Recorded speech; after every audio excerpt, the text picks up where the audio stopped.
Happy Sabbath mga kapatid. Happy Sabbath po. God is good and all the time. Let us praise and thank the Lord for this wonderful Sabbath day that He has given to us. Despite of the bad weather, still narito tayo para magpuri sa ating Panginoon. Amen? Yes, thank you to my wife.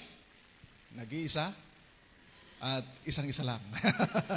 Sa napakagandang awitin mga minamahal ay kagabi galing kami sa crusade sa San Marcelino.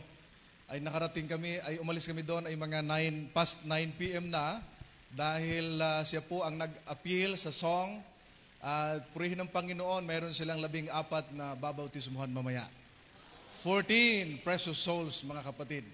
Ay talagang the Holy Spirit is working in their hearts mga kapatid. And very soon, nakikita natin ang ating mga kapatid na makakasama din natin sa pananampalataya mga minamahal. Ano po? And then kagabi, pagdating namin kasi ako po ay nag-re-review ng aking message ngayong umaga, ay ang sabi ni Ate Dan, ay ano kaya mahal? Ayan. Kung lalagyan ko ng Tagalog yung, kasi English po yun wherever you are, lalagyan ko ng Tagalog, sabi ko mas maganda para mas ma-appreciate nila, lalo na yung last part. So ginawa niya, and then while I'm studying my message today, ay sabi niya sa akin, check mo nga kung okay na. Ba nung chinek ko, mali yung pag-check ko, sa kanya pa rin yung tama. And praise the Lord, napakaganda na mensahe ng awit mga minamahal. Saan man tayo magtungo, saan man tayo nagpupunta, nababatid niya mga minamahal at naroon ng ating Panginoon. Alam niyo ba yung isa sa divine attributes ng ating Panginoon? When it talks about kung saan kapatungo naroon ng Panginoon, at ang attributes niya ay He is omnipresent, mga minamahal. Ibig sabihin, kahit saan ka magpunta, alam niya, nababatid niya. Ang sabi pa nga ng Biblia, even your hair ay bilang niya mga kapatid. Kaya tanong ni Tatay Gunding noon paano kung walang buhok, Pastor? Sabi, walang bibilangin. Mga kapatid. At ang sabi niya, ito bang aking buhok pagka dating ng Panginoon, mapapalitan ba ito? Ay, oo naman. Yun ang pinakaganda mga minamahal. Alright, tayo po ay mag-aaral ng mga salita ng Diyos mga minamahal. Binabati natin ang ating mga viewers na nanonood ngayon at yung mga kapatid natin na nasa ibang bansa.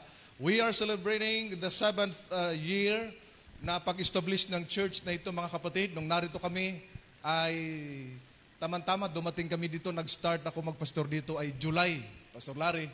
At noong ikatlong Sabado ay nagdiwang ng ika-4th anniversary. Ayan. At purihin ang ating Panginoon ngayon ay 7th anniversary na mga minamahal. Kung kaya yung ating pagsamba ngayon is special, it's because ay Sabbath ng Panginoon. Ang sabi riyan mga kapatid, kung inyong napapansin, lagi ko itong ipinapalabas sa bawat pagkakataon ako makapag-message dahil napakaganda ng pagkasaad po riyan mga minamahal. That will happen when you stop sinning against God's law about the Sabbath and when you stop doing things to please yourself on that special day. Remember mga minamahal, binabanggit diyan sa special na araw, natatanging araw. You should call the Sabbath a happy day. You should honor the Lord's special day by not saying and doing things that you do every other day of the week. Kaya atin pong pinagdiwa ngayon mga minamahal, it's because today is God's special day. Amen? Yes, diyan mababasa natin sa Isaiah 58:13 sa easy to read version mga minamahal.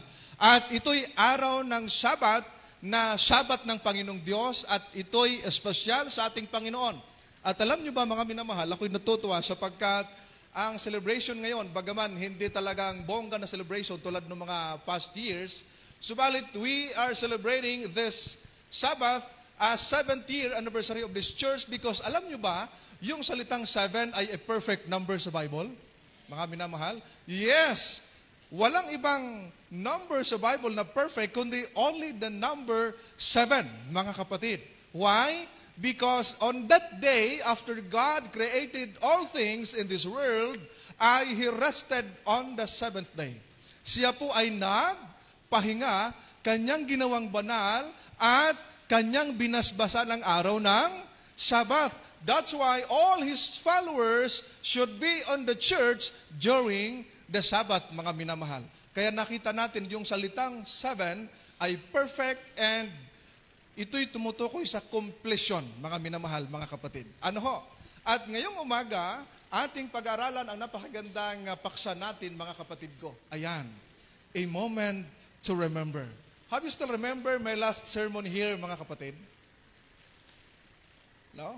Kailan ako huling nagsalita rito? Matagal na. Hindi last year. Nagsalita pa ako ng January, February, and March. March kasi noong April, nag-assume na si Pastor Larry dito noong April 1. And since then, ay hindi na po ako nakapagsalita at maraming invitation sa church. Supposed to be, may invitation ako sa ibang church, mga kapatid. Hindi ko lang kinonfirm dahil ay sabi ko dito, doon tayo magsabat sa Taysan. Dahil ang sabi ng aking boss doon sa South Central, sa linggo, Pastor Jomel, dito ka na. Sabi na, sa linggo, Pastor Jomel, dito ka na. So kakontak ko yung driver, yung maglilipat ng gamit, kaya hapon nagliligpit kami at hindi pa natapos, kaya tatapusin namin mamayang gabi hanggang bukas. Ayan. So sabi ko, dito tayo magsabat sa sa Taysan, sabi ko kay Ate Dan. At hindi ko pala naalala, ngayon pala ay anniversary ng church. So binago ko po ang aking mensahe, imbis na yung isang sermon ko, ay ito ang aking ipinahayag o aking ipapahayag sa inyo ngayon dahil napakaganda nito. Ang last sermon ko naman noong March ay, ang pamagat ay May 3 ba? A woman to be remembered. No, naalala niyo ba 'yon, mga kapatid? No? Na kung saan ay merong isang babaeng inalala natin na hindi dapat tularan. Ano ho? Ngayon naman, a moment to remember. Anong Tagalog nito? Hello? Paggunita? Panahon ng pag-alaala? Yes. Meron ba kayong mga alaala sa inyong mga buhay? No? Sa inyong mga karanasan, mga minamahal? Yes. Ang binasa ni Kuya Rolly ay matatagpuan natin sa mga awit or Psalm chapter 77 verses 11 to 12. Ang sabi riyan, aking gugunitain ang mga gawa ng Panginoon. I will remember the works of the Lord. Oo, aking alalahanin ang mga kahanga-hangang gawa mo nung unang panahon. Of course, wala ka naman pwedeng alalahanin kung pang future. Yung mga nakaraan, di ba, mga minamahal? Tayo may mga nakaraan tayong minsan ay malungkot, minsan ay masaya, mix, mga minamahal, ang ating mga emosyon. At ang sabi rito ng sumulat ng mga awit, ako'y nagbubulay-bulay sa lahat ng mga gawa at magmumuni tungkol sa inyong mga gawa, mga minamahal. May nilagay ako rito na ilang mga bagay na pwede nating alalahanin. Of course, weekly, mayroong ibinigay ang Panginoon na utos sa tao. Na natutuwa tayo na ito'y ating ipinagpatuloy because ito ang sinasabi ng Panginoon. Yung number 1, remember the Sabbath day, di ba? To keep it holy. So kaya tayo ay nangingili ng araw ng Sabbath tuwing ika-7 araw dahil it is a commandment of God. Naalala ko tuloy last night, habang ako'y nakikinig doon sa preaching ni Pastor Robert, ay kachat ko naman ng Ate Ami. Ayon, at nagkwento siya na may pumunta doon na pastor ng Pentecostal at nag-uusap sila doon about sa Sunday keeping at sa Sabat. At matindi yung kanilang Pastor Larry, yung kanilang usapan. At purihin ang Panginoon sapagkat kanila pong itinindig yung Sabat ng Panginoon. Bakit kailangan nating alalahanin ang araw ng Sabat? It is because pagka inaalala mo ang araw ng Sabat, kinikilala mo yung Diyos na may lalang. There was a creation happened before. Merong paglalang na nangyari kasama ang tao, mga minamahal. Ang tanong, pang ilang araw nga nilikha ang tao? Pang-6, hindi ba? So kapag ikaw ay nangili ng araw ng Sabat, kinilala mo na Panginoon mo ang Diyos na lumikha ng lahat ng bagay. Meron din binanggit sa 2, remember the Lord who gives you power and wealth. At hindi alalahanin na ang Diyos ang nagbigay ng lahat ng tinatangkilik kung anong meron man tayo. Huwag nating kalimutan. Alam niyo, mga minamahal, doon sa binanggit ni Pastor Larry sa kanyang lesson kanina, bakit sinabi ni Faraon na sino ang Diyos? Alam niyo kung bakit? It's because kinilala niya ang kanyang sarili ng Diyos ng Ehipto. Kinilala niya ang kanyang sarili na pinakamakapangyarihan sa lugar na yon. Nakalimutan niya ang Panginoon. Kaya ang sabi dito, mga minamahal, remember that the Lord, He was the one who gives you power and wealth. Yung anumang tinatangkilik mo ngayon, ang Diyos ang nagbigay niyan. Youth, mga kabataan. Number 3, remember your Creator in the days of your youth. Alalahanin ninyo ang may likha, mga kapatid, sa panahon ng iyong kabataan, hanggang sa tayo'y tumanda, dahil ang Panginoon ang siyang nag-sustain sa ating mga pangailangan. And then number 4, mga minamahal, remember your leaders who spoke to you the word of God. Imitate their faith, mga minamahal. So dito ipinaalala sa atin, mga minamahal, ang Taysan Church, hindi ko man maisa-isa yung mga pioneers natin dito kung paano na-establish ang iglesyang ito. Pero kayo, mga minamahal, huwag ninyong kalimutan who started na nung nagpasimula ng mga pulutong sa lugar na ito. No? Isa sa mga naalala ko na nanguna rito sila Tatay, ano pangalan nun? Jaime Enriquez, di ba? Tapos yung mga nag-support dito, mga kapatid, nasa US, hanggang ngayon, tuloy-tuloy ang kanilang suporta sa iglesia ng Taysan, no? Ang Tamanyo family, di ba? Tatay Domeng at Nanay Guring, of course. Talagang sila'y, kahit matanda na, sila'y nagpapatuloy sa pagsuporta sa gawain, sa ating mga paglilingkod, ang mag-asawang Kuya Dom at Ate Marilu Medrano. Yes, kaya nung nagkaroon tayo ng mga gawain dito, talagang kanya-kanyang mga gawain at mga gampanin. Ang Ateneva at Kuya Dog Base, no? Talagang purihin ng Panginoon, mga minamahal. At sabi pa nga niya kapon tuloy ba ang anniversary, ang celebration? Yes, ang sabi niya, ako na po ang sasagot sa pagkain. Huwag na kayong magdala. Purihin ng Panginoon, mga minamahal. Sana araw-araw may birthday. Lagi may pagkain. So, inaalala natin, of course, yung inyong mga namumuno rito, yung inyong mga pastor na nagdaan, ang inyong mga layman, ang inyong mga leaders who spoke to you the Word of God. Imitate their faith, mga minamahal na mga kapatid.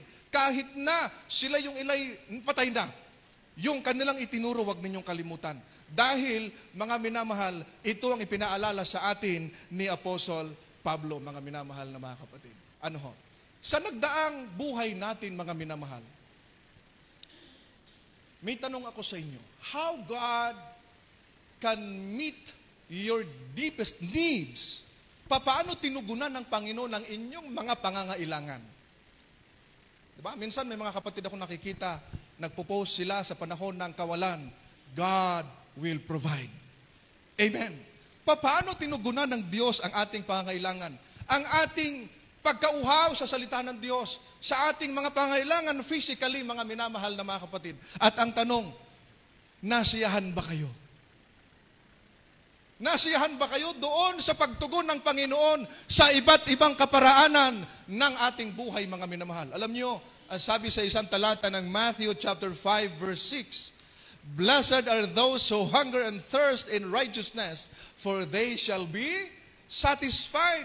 Kaya mapalad yung mga uhaw at gutom sa katwiran sapagkat sila'y bubusugin, mga minamahal. Kaya nga, ipinaalala sa atin dito, pagkapanahon ng pagsamba, dapat mabusog tayo ng mga salita ng Diyos. Dahil ang tao, kulang ang kanyang pagiging malusog kung ang kanyang espiritual payat. Totoo, mga minamahal. Pagka ang spiritual natin payat. Let us study the life of Moses, mga minamahal na mga kapatid. The life of Moses. Pinag-aralan na ito kanina ang ilan.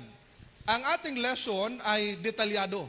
Pero dito, mga minamahal, ay summary ng kanyang buhay, mga minamahal. Number 1, sa kanyang buhay, Moses was cursed at his birth.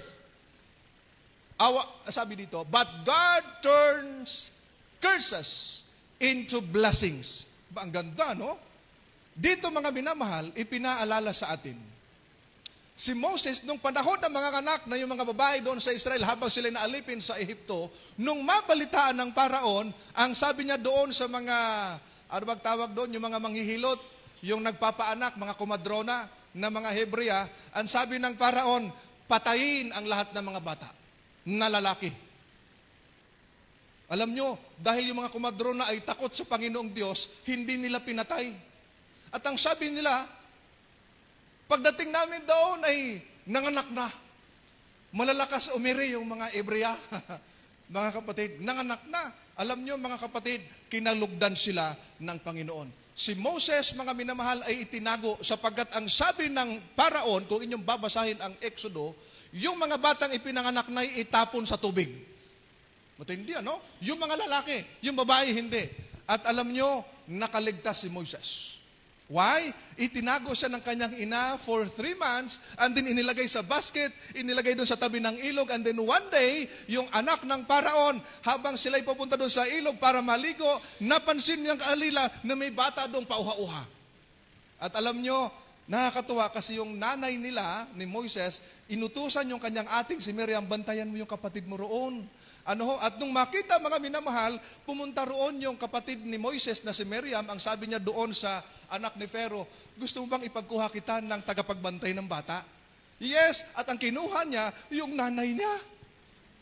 Wow, mga minamahal. From curse into blessing. Nakita niyo mga kapatid, si Moses nakaligtas at alam niyo mga minamahal na mga kapatid. Sometimes, hindi natin maintindihan yung buhay natin, parang sinumpa tayo. Pero magiging blessing pala ito. Naalala ko mga minamahal, ako'y nasa Taguig. Merong isang kapatid doon nakulong. Nakulong siya at ang nagpakulong kapatid niya mismo. Nung siya ay ipinakulong dahil ang dahilan doon sa muhon, batawag doon, yung pagitan ng lupa, mga kapatid nag-agawan doon sa maliit na, doon sa muhon na yon, ipinakulong siya mga minamahal. Grabe ang kanyang pag-question sa Panginoon, Lord, ako'y tapat sa iyo, bakit pinahintulutan mo akong makulong? Alam niyo, maya-maya mga minahal, nalaman niya doon sa kulong, ang Pastor Larry, may mga born again di pala doon nakulong, may mga baptist, may mga iglesia. Sabi niya, okay lang. Ang ginawa niya mga minamahal, nag-Bible study siya doon sa loob. Nag-Bible study siya. One day, ang sabi ng aking senior pastor, friend, dalaw tayo sa Quezon City Jail. Punta kami doon. Pagdating namin doon ay hindi pala araw ng dalaw. Pero nung nalaman nila yung mga pastor, pinahintulutan kami. Pagpasok namin doon, masarap pala dumalaw roon. Nasa mga 8,000 yung mga prisoners doon. Masarap dumalaw doon para kang artista. No? Pagpasok namin doon, naka long sleeve, naka-necktie kami. Pasigawan yung mga priso doon. Pagdating namin doon, namin yung isang kapatid, nagba-Bible study. At yung mga tanong ng mga priso doon na hindi niya masagot, itinanong sa amin, isinulat namin lahat ng mga talatang pwedeng itanong. Alam nyo, after 1 month nang makulong siya, nakapag-baptize ng 150 ng mga priso. Pagkatapos, after 1 month, mga minamahal, nakapag-baptize uli ng 80 ng mga priso, mga minamahal. Ay, sarap sa kanyang pakiramdam. Alam nyo, after 3 months na siya ay makakalabas na, ang sabi niya doon sa aming pastor ay, parang ayaw ko na lumabas. Ang sarap ng buhay dito, mag-Bible study. Yung kanyang pagkakulong ay naging pagpapala doon sa mga tao. Yung mga tao doon nawalan ng pag-asa, nagkaroon ng pag-asa dahil he was used by God to preach the gospel inside the prison, mga minamahal. Napakasarap ng kalagayan niya. Naalala ko si Apostol Pablo, nung makulong siya, mga kapatid, siya ay ginamit ng Panginoon para magkaroon ng kaligtasan yung warden. Kita niyo mga minamahal, ito ang buhay ni Moises, mga minamahal. Siya ay na-curse, nasumpa, hindi namatay dahil siya'y gawing pagpapala ng Panginoon doon sa kanyang bayan. Number 2, Moses was forced to flee, but the wilderness wanderings become divine encounters, mga minamahal. Di ba? Nakapatay siya ng Egyptian, ipinagtanggol niya yung isang Israelita, tumakas siya, mga minamahal. That's why hindi siya naging Pharaoh. Hindi siya naging paraon. Nung tumakas siya doon, mga minamahal, at grabe, disappointed siya, nanghihina siya, hindi niya alam kung saan siya patutungo. Pero yung lugar na kanyang tinakasan, doon niya na-encounter ang Panginoon, mga minamahal. Praise the Lord! Dahil akala niya wala ng puwang at saysay ang kanyang buhay, doon niya na-encounter ang Panginoon. Habang siya nagpapastol ng tupa ng kanyang biyanan na ang pangalan ay Reuel. Tama ba? Anong pangalan ng kanyang biyanan? Reuel. Sabi na, hala pastor, parang Jethro man yun? Yes, yung pangalan ng kanyang biyanan, dalawa. Jethro at Reuel. Okay? Yung pari sa Midian. Noong siya nagpapastol, dahil napangasawa niya ang isa sa mga anak ni Jethro, apo siya nagpapastol doon sa baba ng bundok, minapansin siya nag-aapoy, pero hindi nasunog. Ang tawag noon ay burning bush, yung binanggit sa lesson natin noong nakaraan, mga kapatid. Doon niya na-encounter ang Panginoon, at ang sabi ng Panginoon doon sa punong kahoy na nag-aapoy, hindi nasunog, Moses, hubarin mo ang iyong panyapak, sapagkat ang lugar na ito'y banal. Saan man naroon ang presensya ng Diyos, banal ang lugar na yon, mga kapatid. Ang kanyang karanasan ng pagtakas, mga minamahal, ay naging dahilan para ma-encounter niya ang Panginoon.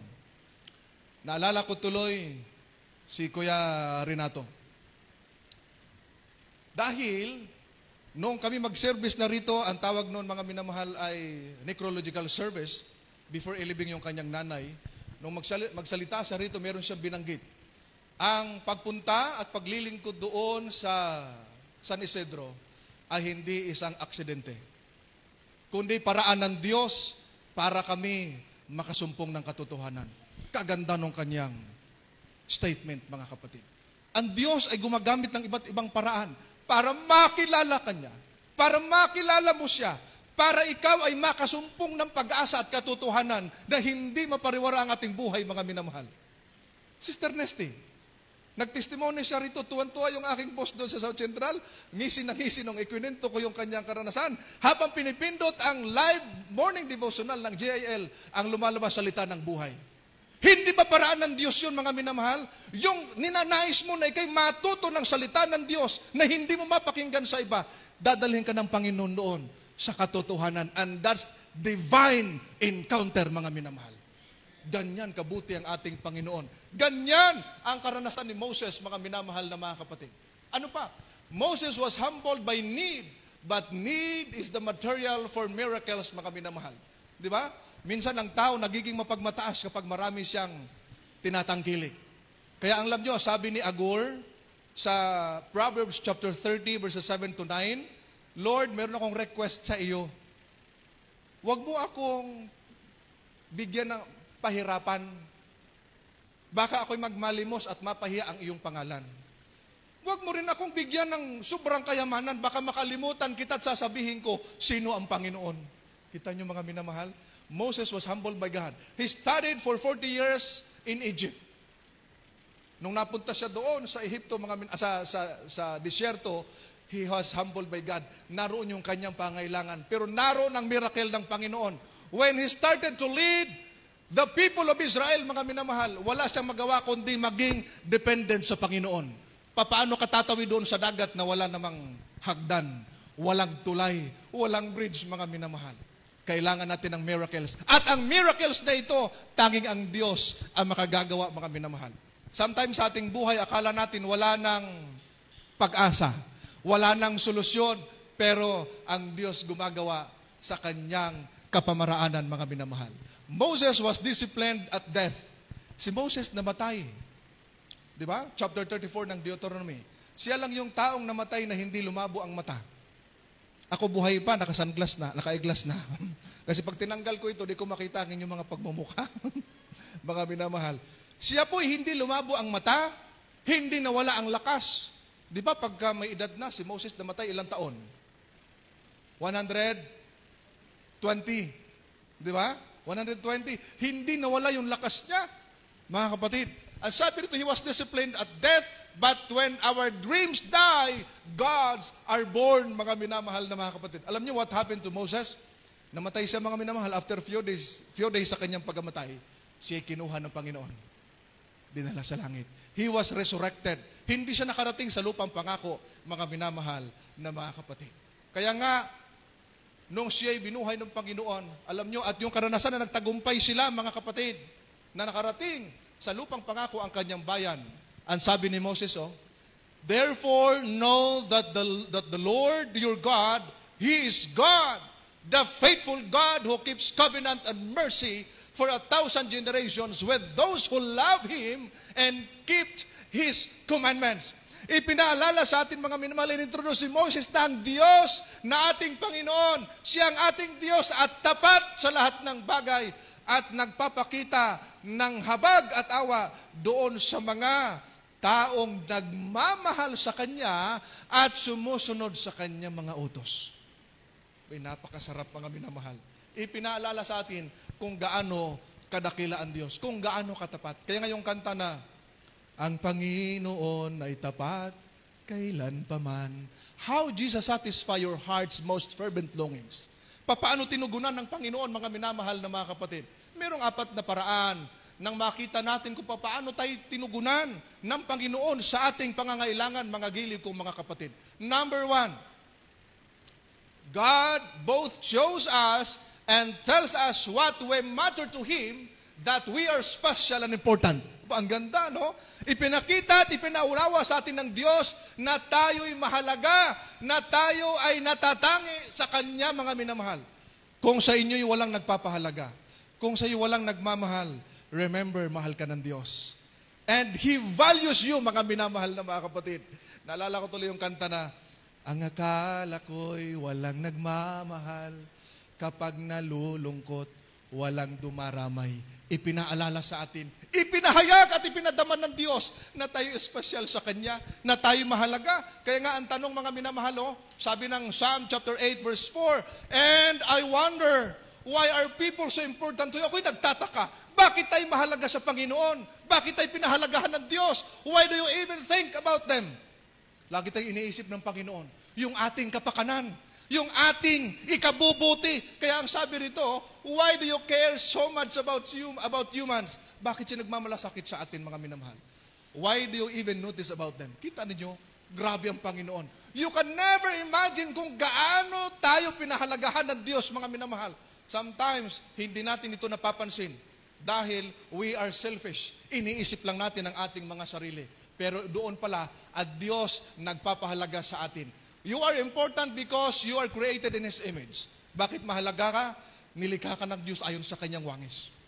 You are important, mga minamahal, because you were made lower than the angels. Mas mababa lang tayo ng konti sa anghel.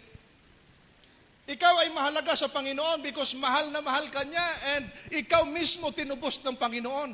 That's why meron tinatawag na we are owned by God twice, 2 beses. First by creation, pangalawa by redemption. Unay ginawa kita, ngayon ay tinubos kita. Ganyan tayo kahalaga sa ating mahal na Panginoon, mga minamahal na mga kapatid. Kung kaya, dahil mahalaga tayo sa ating Panginoon, kailan tayo pinabayaan ng Diyos?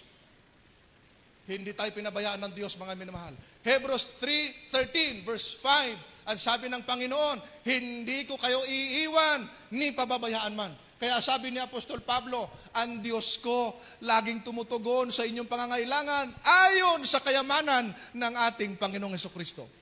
But my God shall supply all our needs according to His riches in glory in Christ Jesus.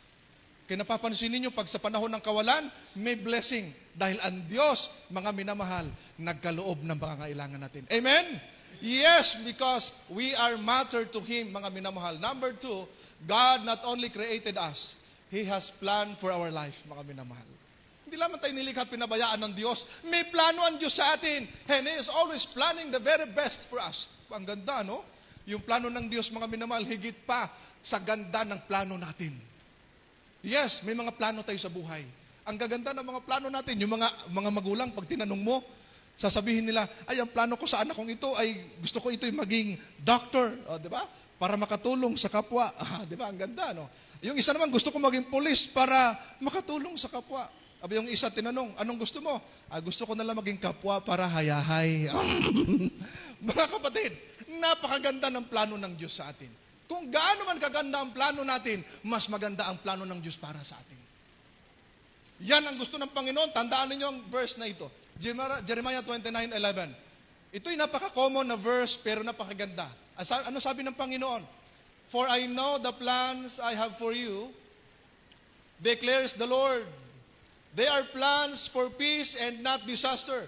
Plans to give you future filled with hope. Ba, ang ganda, no? Mga binamahal. Ang plano ng Diyos sa atin, hindi sa ikasasama, kundi sa ikabubuti, para bigyan tayo ng pag-asa, mga minamahal na mga kapatid. Kaya pagka iniisip mo, wala kang halaga, walang malasakit ang Diyos, meron. Ang Panginoon may plano nga sa iyo. Number 3, Enduring inner satisfaction comes from knowing that the grace of Christ is greater than our failures, mga minamahal. Kahit hindi tayo karapat-dapat, ginawa tayong karapat-dapat ng Panginoon. Bakit? Dahil sa kanyang biyaya, mga minamahal. Yung kanyang biyaya ay higit na dakila kaysa ating mga kabiguan, kaysa ating mga pagkukulang at pagkakamali, mga minamahal. And number 4, the greatest satisfaction of all is in knowing, malaman natin that one day, Jesus will make a complete, total and utter end of sin, mga minamahal. Ito'y napakaganda ng ating mga kahirapan ay tatapusin ng ating Panginoon. And we will live with Jesus, mga minamahal, eternally, na merong kaligayahang walang hanggan. Napakasarap, mga minamahal na mga kapatid. Kaya nga, 4 na bagay na pwede nating alalahanin sa mga oras na ito. Number 1, remember what God has done for you. Alalahanin mo. Huwag yung mga problema mo sa buhay. Huwag yung mga kasakitan. Alalahanin mo kung paano kang ginabayan, pinagpala at pinapatnubayan ng Panginoon. Di ba mayroon tayong kanta na inaawit doon sa ating pangangaral? Bilangin mo ang pagpapala. Can you count them, mga minamahal? Kaya ba nating bilangin ang pagpapala ng Diyos? No! At tandaan natin, blessings are not just money or material things. Sa panahon na ikay nagising, na malakas, may buhay, ito'y malaking pagpapala mula sa Panginoon. Amen? Yes! Kaya nga naalala ko yung binanggit ni Ma'am Edna nung sa lecture niya. Ma'am Edna ba yun? Si Ma'am Sharon. Binigyan tayo ng mga senses, di ba? Binigyan tayo ng mata, etc. May purpose ang Diyos yan. Para magamit natin, mga minamahal. At ginawa ito ng Panginoon para lagi nating alalahanin kung anong kabutihan ang ginawa niya sa bawat isa sa atin. Number 2, mga minamahal, remember the promises of God. Alam niyo ba kung inyong babasahin ang Biblia, there are thousands of promises ang Diyos sa atin. Ano lang ang gagawin natin? Panghawakan nating matibay. Hebrews chapter 10 verse 23, mga minamahal, ang sabi ron ni ating panghawakang matibay na may ang pagpapahayag ng ating pag-asa sapagkat siya na nangako ay tapat, mga minamahal. Ang Diyos natin tapat, mga minamahal na mga kapatid. Number 3, ating alalahanin na siya ay muling darating. Kahapon nga nag-post ako sa aking Facebook. Hapon siguro yon. Si Jesus ay darating. Tiyak na darating at malapit nang dumating. Kaya kaibigan, humanda kang siya ay salubungin. Kaya nga ang tawag sa atin, Adventist. Bakit Adventist, Pastor? Ito yung tanong ni Atenesti nung aming Bible study doon sa San Isidro. Pastor, bakit Seventh-day Adventist? Yung salitang Adventist, ito yung grupo ng mga taong naghihintay sa malapit na pagdating ng ating Panginoong Hesus. Wow! Mga minamahal. Remember that the Lord will come in the second time. At ililigtas niya yung mga sabik na naghihintay sa Kanya. Hebreo 9:28. Ililigtas ng Panginoon ang mga sabik na naghihintay sa Kanya. And the last one, mga minamahal, remember that only in Jesus Christ we can be victorious.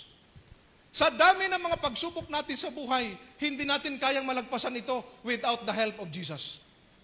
Hindi natin kayang malagpasan at mapagtagumpayan kung wala ang lakas, wala ang gabay at kapangyarihan ng ating Panginoong Jesucristo. Kaya mga minamahal na mga kapatid, magiging mapanagumpay tayo sa ating buhay. Maging mapanagumpay tayo kung ating isuko ang ating buong buhay sa Panginoon. Dahil sa Kanya lamang, magkaroon tayo ng tunay na pagtatagumpay, mga minamahal. Kaya nga sa ating Panginoong Hesus, mga minamahal, our heart's longing, mga minamahal, will soon be forever fulfilled, mga kapatid. At magkaroon tayo ng tunay na satisfaction sa ating buhay. Atin lamang alalahanin ang Kanya mga gawa sa bawat araw ng ating buhay. At let us serve the Lord faithfully even until the last breath, mga minamahal, na ibinigay ng Panginoon sa atin. Sa huling hininga ng ating buhay, pagdating ng ating Panginoon, tatawagin niya tayo, well done, my good and faithful servant. Mga minamahal na mga kapatid, ang 7th year anniversary ng Taysan. Hindi lamang nagpapaalala sa atin ng completeness and perfection of God, nagpapaalala din sa atin na we will be complete and perfect when Christ comes in the clouds of heaven. My prayers, mga minamahal, ang aking dalangin sa bawat isa sa atin, na tayong lahat ay sama-samang sasalubong sa Panginoon sa alapaap ng langit, magmamana ng buhay na walang hanggan. Mula sa pinakabata hanggang sa pinakamatanda at doon sa mga namatay ng mga manampalataya, we will have a great reunion in the heavenly kingdom that the Lord Jesus Christ has prepared to each one of us, mga minamahal. This is my prayer. May the Lord bless us this wonderful Sabbath day. Amen. Amen.